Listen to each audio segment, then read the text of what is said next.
நீங்களே சொல்லுங்கள். ஏவிஎம் இப்போ நம்ம தாண்டி தானே தினம் வந்துட்டுருக்குறோம். ஏவிஎம் எப்படி இருந்த இடம் நீங்கள் உங்களுக்கு ஒன்றா தெரியாமல் இருக்கலாம். 40 வருஷத்துக்கு முன்னாடி ஏவிஎம் இருந்த இடம் எப்படி இருந்து தெரியுமாங்க? ஏவிஎம் இருந்த வேலை ஏவிஎம் அந்த உருண்டையை பார்த்து வந்து பார்த்தா சென்னைக்கு பயணப்பட்ட எத்தனை பேருக்கு தெரியுங்களா? இன்றைக்கி அந்த உருண்டையை பார்க்கறதுக்கு கூட ஆள் இல்லை, அவ்வளோ பிஸி ஆகிடுச்சு. ஏவிஎம் சொல்கிறேன். மாடர்ன் தியேட்டர்ஸில் எங்கள் அப்பா லைட்மேன். இங்கே அங்கே தேவையான பொருட்களை வந்து வந்து எக்யூப்மெண்ட்டு எது லொட்டோஸ்க்கு எல்லாத்தையும் வந்து சென்னையிலேருந்து வந்து ட்ரெயின் மார்க்கமாக வாங்கி போய் கொடுக்குறது தான் அப்பாவோட வேலையை. லைட்மேனாக ஒர்க் பண்ணிட்டு அன்றைக்கி எப்படி இருந்தது? மார்க்கெட் பஸார், சினிமா பஸார். அது மார்க்கெட் வந்து மாடர்ன் தியேட்டர்ஸு. இன்றைக்கி எப்படி இருக்குது? வெறும் ஆர்ட்ஸ் மட்டும்தான் இருக்குது, எல்லாம் அப்பார்ட்மெண்ட் ஆகிடுச்சு.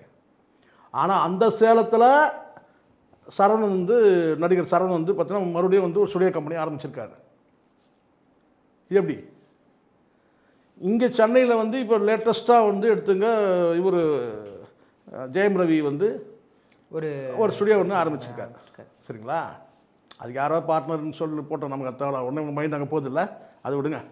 யாருன்னா பார்ட்னர். ஆனால் மொத்தம் வந்து ஸ்டுடியோ ஓப்பன் ஆகிருக்கு. சரியா? அங்கே ஒரு ஸ்டுடியோ ஓப்பன் ஆகிருக்கு. ஏவிஎம் மூடியாச்சு, மாடர்ன் தியேட்டர் மூடியாச்சு. ஆனால் புதுசாக 2 கம்பெனி வந்திருக்கு. அதுதான் சினிமா. இந்த 2 கம்பெனி போனால் அடுத்த 2 கம்பெனி வரும்.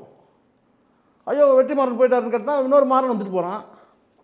வெற்றிமாறன் வந்து கம்பெனி மூட்டாருங்க, அவ்வளோதாங்க. உடனே என்ன அப்படியே வெற்றிமாறனும் மிஸ்கினும் வந்து சினிமா விட்டு விலகிறோம், நான் வந்து பணம் தயாரிக்க மாட்டேன் சொன்னதும் அந்த பறவைகள்லாம் அப்படியே நின்றுமா?